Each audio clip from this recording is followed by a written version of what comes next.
Hi, this is the Embroidery Warehouse.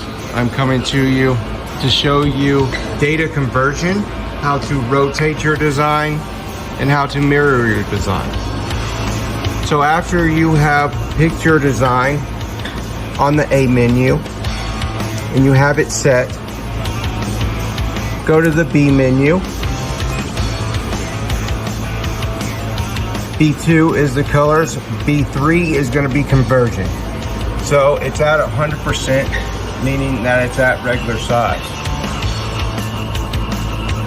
If you rotate it 120, that will give you 20% bigger. Push set, and it will set both of them.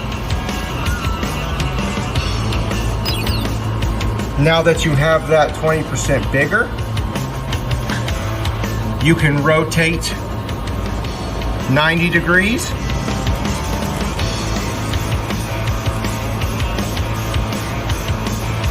Or if you're on hats, you want 180 degrees. And then you push set. Now you can mirror. If you want the design to mirror, if you're doing either shoulders or something like that, you can rotate it to mirror.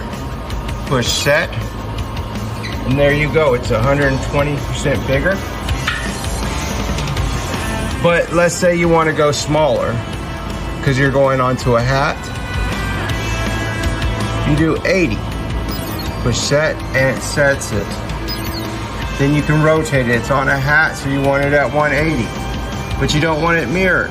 So you have it set. Then you put it back to regular. Our suggestion is not to go under 80% or over 120 because of the stitch. It's digitalized for 100%. So if you go bigger, it doesn't change the count of stitches. It just makes it more spread apart.